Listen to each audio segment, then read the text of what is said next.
Well, Paul, thank you so much for joining the Okotoks podcast. Thank you for having me, Carlin. It's a pleasure.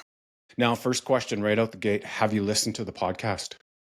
I have. Yeah, Oh, I you have? listened. Okay, I, good. I have. I Good. listened to your first ever one with the Okay. mayor of Okotoks. Yeah, right on. I was about to end the call here right away. If you were just, no, I'm joking. No, Paul, I do appreciate your time and, just diving into the issues that are taking place in Foothills County right now with potential new developments. Um, I appreciate the work that you're doing and the work that you're putting in. And anytime you see somebody, you might even be of a different mindset of them, but you see them putting in time, effort. It really means a lot to me that people care and are passionate enough about an issue that they're willing to spend their own time and no doubt some of their own resources to get the word out as to what's going on. Absolutely. I'm a Foothills County resident, and there's a lot that's been going on in Foothills when it comes to development. And it's important to collect the opinions from everybody, and they may differ. And that's the exciting thing about engagement, is that sometimes people's opinions can change your own mind. Right. And that's what we're going to do today. We're going to engage. And, as this podcast is called the Okotoks podcast, we are further reaching than just Okotoks, because we do talk about various issues. We had the Sheep River Health Trust, and that expands. We talk about the dogs, and again that expands. So this podcast is not just specific to the foothills, but why? Just as we don't want to lose anybody as to they're talking about foothills issues. Anybody from Okotoks? Why would a person from Okotoks care about these developments that Foothills County are placing on the county? Well, Colin, I'm here to warn Okotoks that a decision was made just beyond your borders, and this decision could reshape your town, and not for the better. It's called the Highfield and Rowland Area Structure Plan. It was approved by Foothills County, and it opens the door to up to 16,000 new residents, according to articles on Okotoks online, on farmland east of Alderside. While the plan includes land that's set aside for schools, it's the province that decides if and when schools get built. And with Alberta already years behind on school construction, there's no guarantee any school will come, and there's no hospital, there's no public transit. Yet every one of those future residents will still need healthcare, classrooms, roads, and emergency services. Where will they go? They're going to go to Okotoks. The entire plan was designed to satisfy the Calgary Metropolitan Regional Board, the CMRB. But before the board disbanded, its own third-party review recommended that this plan be declined. Despite that, the board approved it anyway, and shortly after, on May 1st, it ceased to exist. So a regional plan built under a framework that no longer exists is now being pushed forward as if nothing changed. Foothills County passed this ASP on second and third reading in a narrow 4-3 defeat over the objections of every councillor who actually represents the impacted area. Hundreds of residents spoke out. Many of us packed the hearing. Others protested outside. We even had a combine harvester out there. But when major changes were made to the ASP, council refused to hold a second public hearing. That's not public process. That's public dismissal. Now, to finish off here, the final step, the land use changes, will be voted on between June 80th and 20th in High River at Foothills County. And Okotoks residents need to know you're allowed to attend, you're allowed to speak out, because while this plan might just sit outside of your town, it's your healthcare system, it's your classrooms, it's your emergency responders, and your quality of life that will bear the cost. It's not just a Foothills issue anymore. Right. So is the concern dominantly just not being able to see the plan as to what they are actually going to be building in there? Or do you have an idea? Like, is it high volume apartments? Is it townhomes? Is it acreages? Like, what do you have an idea as to what they're building? Yeah, there's going to be an array of structures in there. There is a place laid out for townhomes and a high street potentially, but we don't know what that looks like. When you're looking at these planning documents, they tend to reference the overall land and the density overall. In this planning density, it says between 2.5 and 5 units per acre. Now, that could be 15 units per acre on 1 acre. It could be 0.2 units per acre on another acre. It's very vague, and we don't really know what the plan entails. And to us residents, it seems to have changed along the way, and we haven't had input into how that looks like for Foothills County or the surrounding towns within Foothills. Right. Are you having issues getting people to engage with what's going on in your area, or are people involved? Not issues per se, but these hearings tend to be held through the week when people are working. So people don't get the opportunity to go into council and show their support. However, there was literally a new venue outside of the council because they knew that this was going to attract a lot of attention. They held it at the High River Golf Club in order to accommodate the extended masses of people that are in there, which is very unusual for our council to do that. So there's been a lot of participation. One of the issues is before Foothills Developments, which is our name that we as a group are going under, came about. When one of these buildings go up, or when one of these area structure plans go up, it's only a very limited amount of people that actually get notification via the mail. I think it's 500 meters of where something Okay. is Right. going to happen. Yeah. Very minimal. So very few people would actually get that in those areas. So, Yes. When I go on the Foothills website, they lay it out like this project began in 2016, and they lay out their consultations with Highfield Investment Group.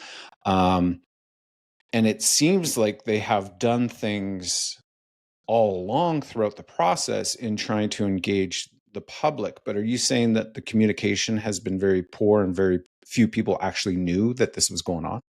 Well, if your listeners are listening, how many of you guys know about this? And I Right. think that tells a story right there. I don't think that it's been poor. I think that there are check boxes within development that have to be ticked. And I think that the developer and the county have been checking those check boxes. That is the top and bottom of it. They have to do these things. It's the law.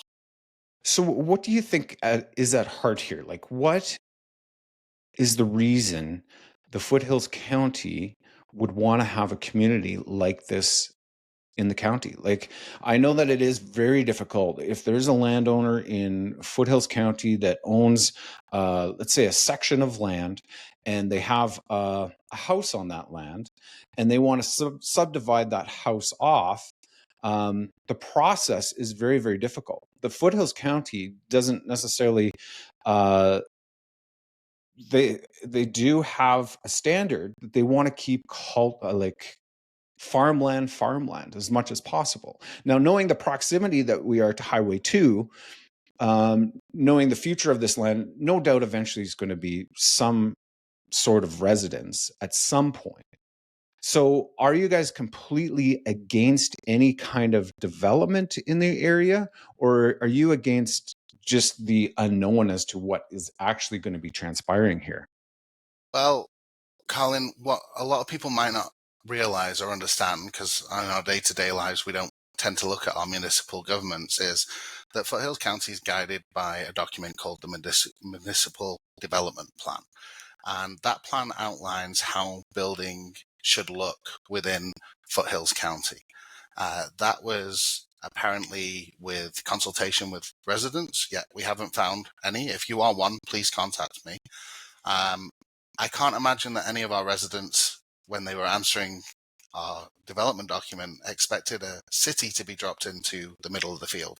And it's not that we're against development. Canada's facing a crisis in housing, but particularly in housing affordability. And when you're building a city, you've got all of the infrastructure that you need to put in there: pipes, wastewater, electric, internet, all of those things which already exist within our towns within Foothills County, whether that be Diamond Valley or whether that be Okotoks or High River. Those things exist. So it makes a lot more sense economically and affordably to build on to existing infrastructure.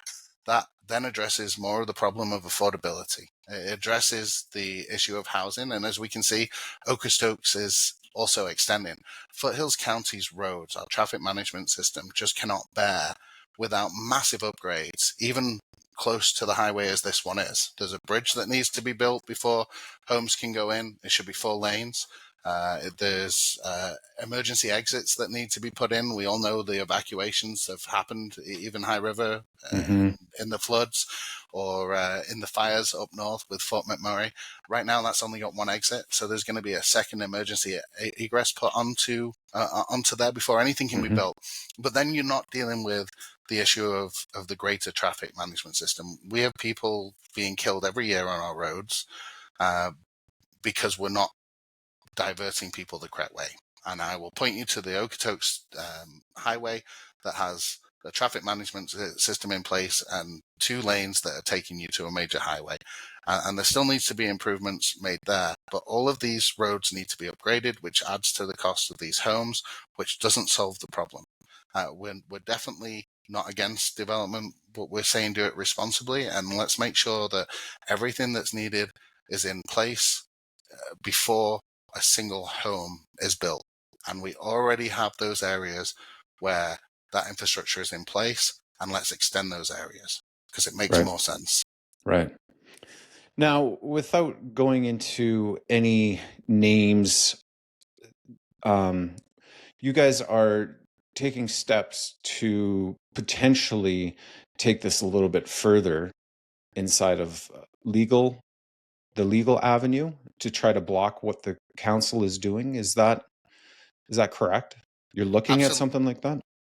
Absolutely. And we're going to hear more on that in the coming days, not even weeks, I would say. Our council, there was a number of amendments made to this after the initial public hearing, and the public haven't had an opportunity to speak on what those changes are.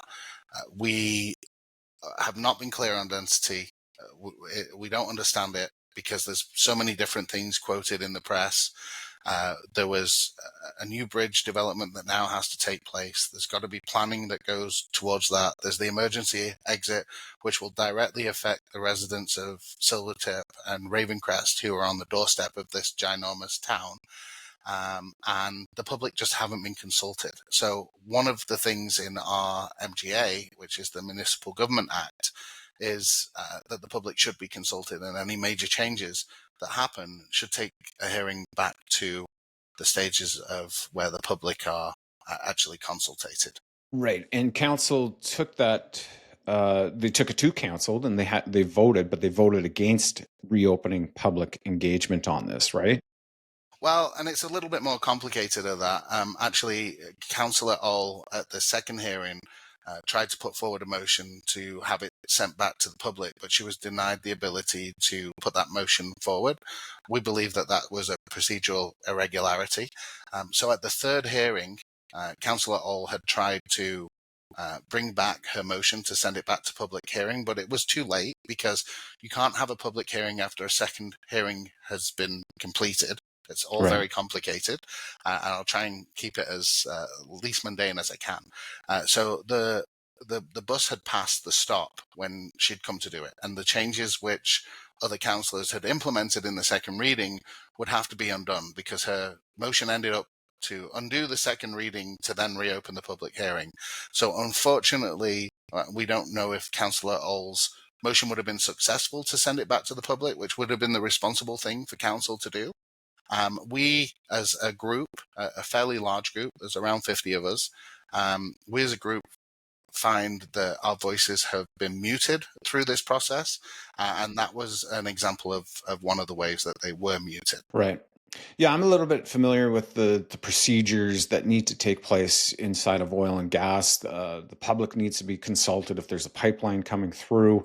The Depending on the content of the pipeline or facility, whether it's a gas or oil well, consultations need to happen on a very regular basis.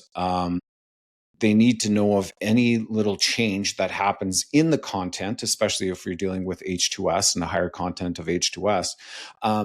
Similarly, you think of the consultation process. It like again, if I was the only information that I was to get was from the website of the Foothills County, it would seem like consultation has already taken place and they're already like we're good to go. It looks that way, but Colin, what good is consultation if you're not going to listen to the residents' concerns, which have been overwhelming in this case?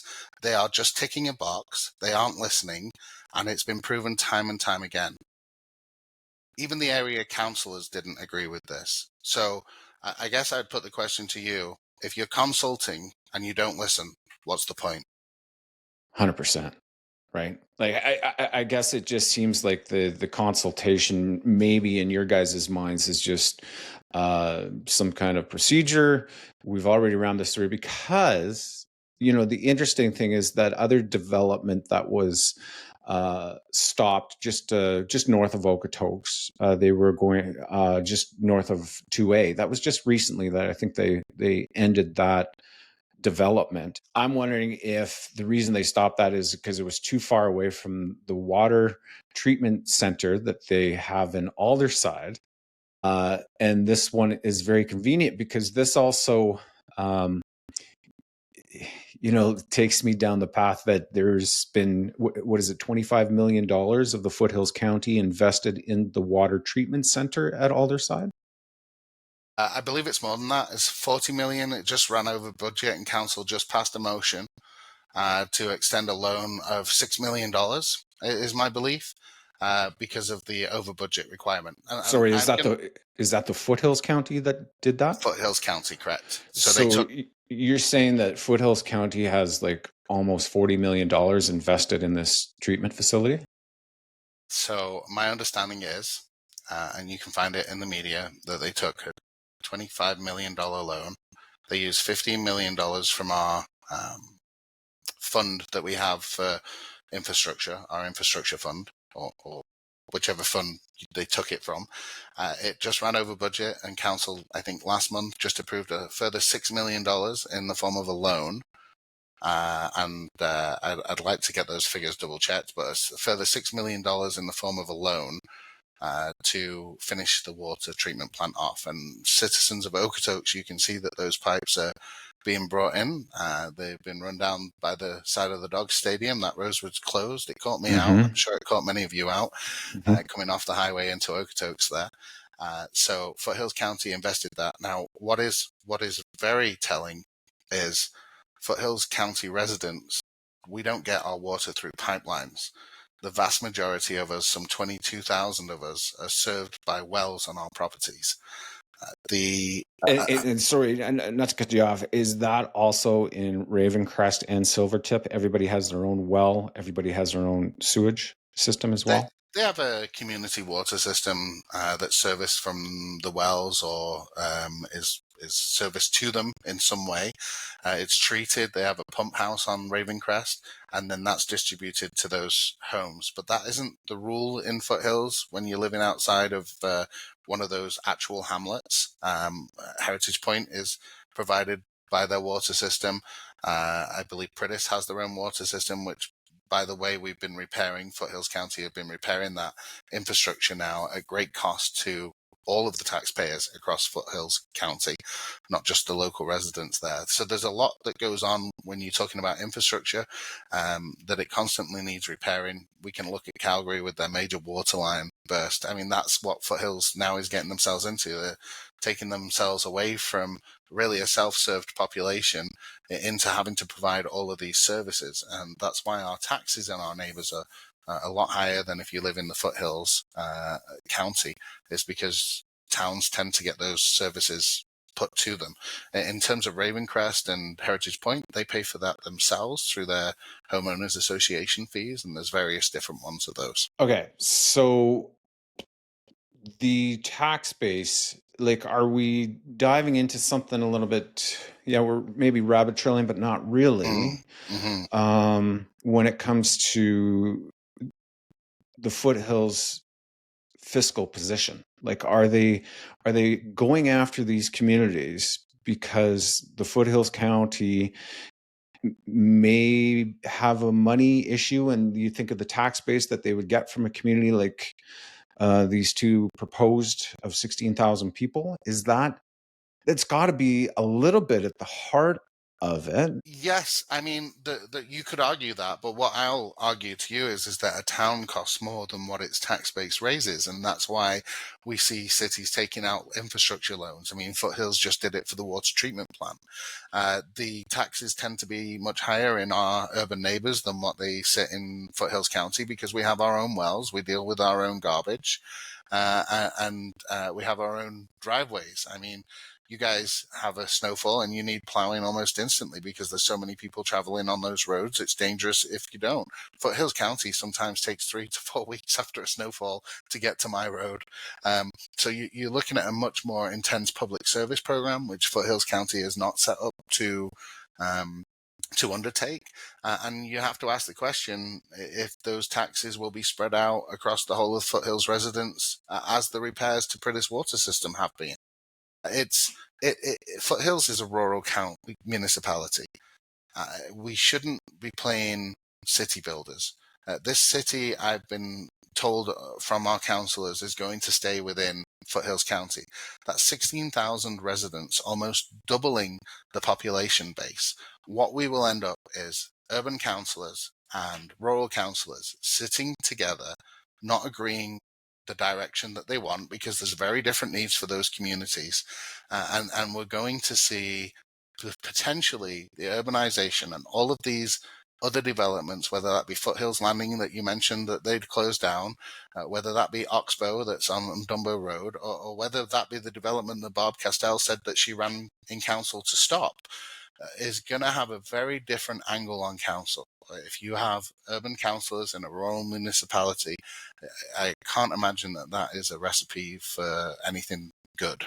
Right. You were quoted in the Western Wheel, and I'll read it. It says, the political landscape of the entire county with the addition of thousands of additional voters. Now, inside of the Western Wheel, after I read it, I had to think about it as to, well, what does that have to do with it? But thank you for explaining that. That was a great explanation. And yeah, you'll have two different mindsets in governance, basically.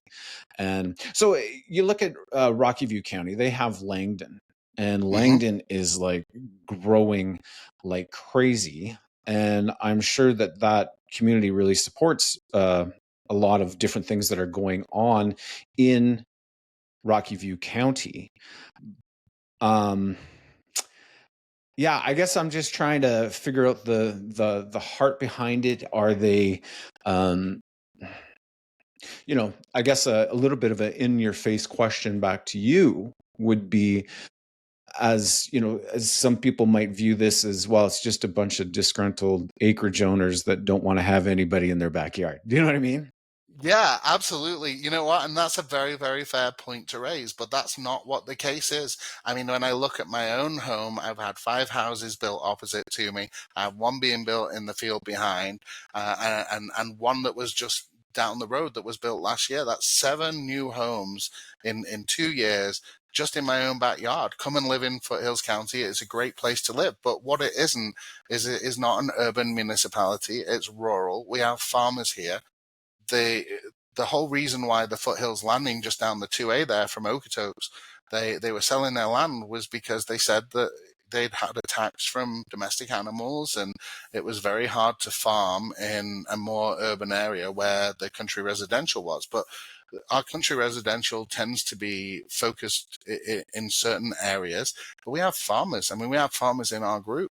that are generational farmers, and putting a city there would only exasperate the issues that our farmers are seeing. And we all like to go to the Saskatoon Berry Farm and all of the other great farms that are around. And it's very important that we keep those places intact. And when you're adding that rural representation into council, they don't tend to look at that as closely as what maybe a rural council would. There are farmers on council. R.D. McHugh is a farmer.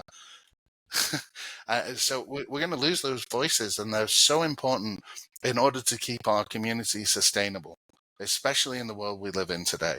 Let's continue to put homes in Calgary, which is expanding in Okotoks, if that's what the Okotokians want. In Diamond Valley, I know that they've got more ASPs coming through their council right now. And if the population wants more people, then let's do that. But I would also argue that a lot of people have moved to Okotoks to get out of the grind of Calgary. A lot of people have moved to Diamond Valley to get out of the grind of Calgary. So let's continue to expand Calgary, where all of these facilities and infrastructure is already in place. It's not a lack of land that we have in Calgary. It's a lack of builders. Otherwise, I'm sure it would be double the size that it is today.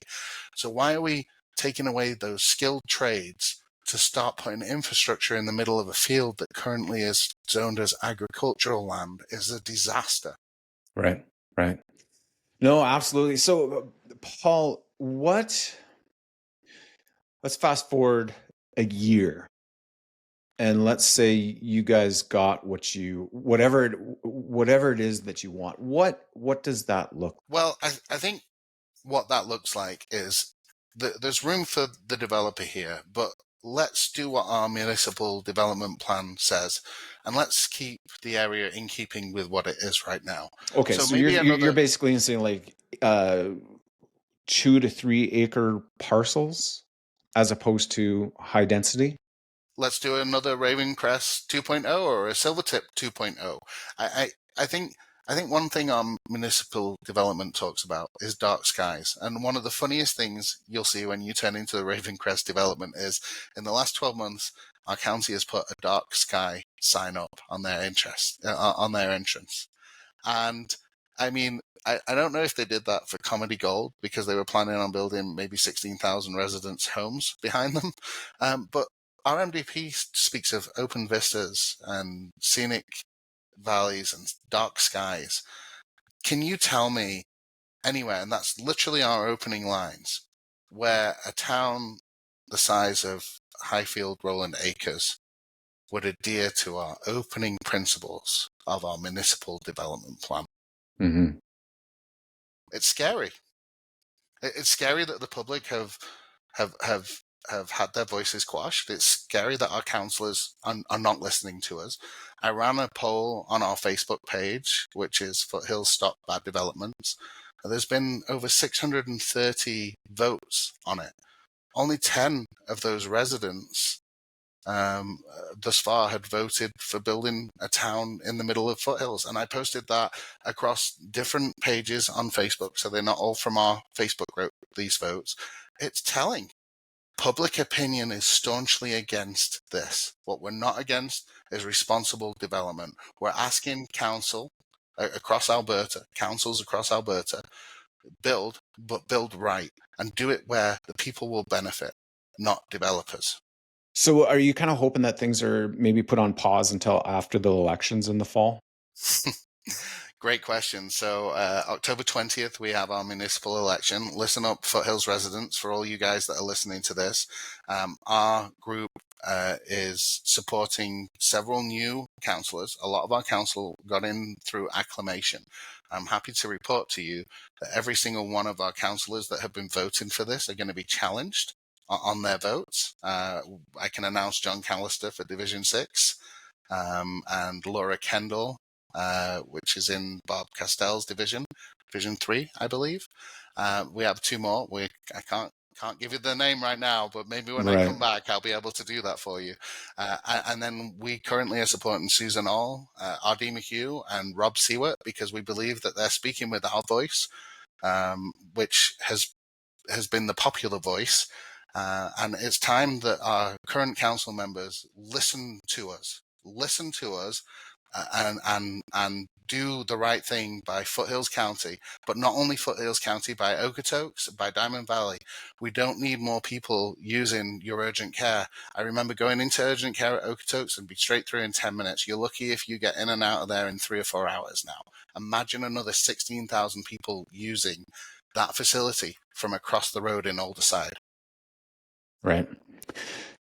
Paul, I appreciate what you're doing, and you're a wealth of knowledge on the situation. And I know that there's other avenues I'd love to head down with you in a future podcast. But for what you guys are doing, I think it's quite obvious to see that there has been some turning off of the hearing aids and just kind of pushing things through, right? And I know that the vote to re-engage, and it wasn't even necessarily, the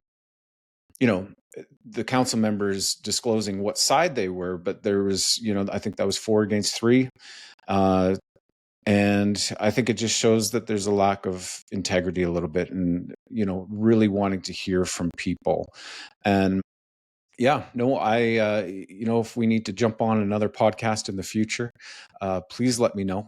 But I do appreciate what you guys are doing, and certainly I'm sympathetic to what's going on out there right now. And I wish you the best and wish you your crew the best. And again, I look forward to chatting with you in the future. Carlin, thank you so much for having me and giving this opportunity to make people aware of what's happening in their own backyard. I will just say that there are some key events on May 28th. The developer, Highfield, is holding an open house on their upcoming land use change bylaw that will be heard in council June 18th, 19th, and 20th. Okotoks residents can register to come and have their voice heard. I think it's very, very important. If you feel passionate about this and you're seeing your services become overwhelmed right now just with Okotoks growth, imagine another 16,000 residents. Come to Foothills County in High River, register your attendance so you can have your 5 minutes to speak about how this is going to affect you. These decisions now are going to shape our area for generations to come, and it's important that we get them right. Right on. No, thank you, Paul. And if you want to jump on the Facebook page, I believe it is called Stop Bad Foothills Development. So right on, Paul. Thanks for your time. I appreciate you. Yeah, you're welcome. Thank you. Take care.